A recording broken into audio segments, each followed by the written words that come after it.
Hello and welcome everyone to today's puzzle challenge from chessuniversity.com. This is Ryan Murphy once again, and today I'm going to be presenting a tactical position for players under 1,000. I don't want to put it on the board too early here, so we're just going to start from the starting position of this game. And as usual, anybody can benefit from looking at all sorts of chess positions and solving all sorts of different tactics, but it is designed for players under 1,000.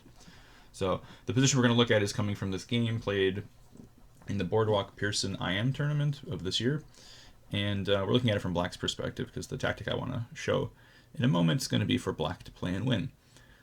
So I'm going to quickly run through the game that leads up to our tactic, and then I'll present it for you guys to solve. And I'll give you guys as much time as you want to solve it, of course, because you'll be posting your comments either on YouTube or on the website, chessuniversity.com. So let's take a look at the beginning of this game, which was a Sicilian. And it was, in fact, a Najdorf. Bishop g5, one of the old lines. Lots of very old theory here. It's been worked out a lot by engines. This is how you get to the poison pawn, for example, among many other sharp variations.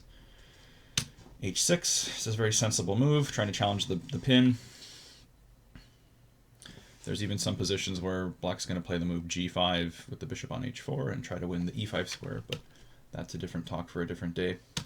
Bishop e7, queen f3, queen c7, long castle, knight b d7, typical development in the Najdorf for Black, and White's setting up in a very similar way that they usually do with the queenside castling and throwing the pawns on the kingside.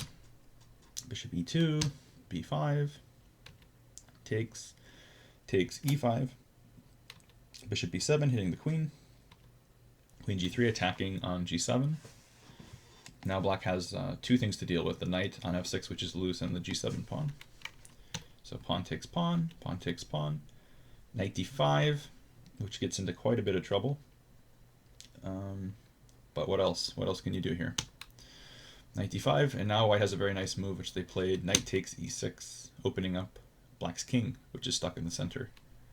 F takes e6, queen g6 check was played in the game, which is a good move. It's I think the best move in the position. However, the tactic we're going to look at comes to us if we analyze the possibility of White having taken on g7, which also looks, somewhat reasonable. The rook is hanging, queen g6 is still there, but now it's Black to play and win, and this is our puzzle for the day. This is our critical position. So it's Black to play and win, as I said. Tell us what you think the best move is. You can comment either here on YouTube, on Facebook, or ideally on our website, chessuniversity.com. And if you post this solution correctly before we publish the answer, you'll get points that you can use for rewards at chessuniversity.com. You'll be able to find the solution 24 hours after we post this video, so check back in about a day, and you'll see what the answer is if you don't see it right away. So that's it for today's puzzle challenge video. Happy solving and stay safe. I hope to see you guys on chessuniversity.com.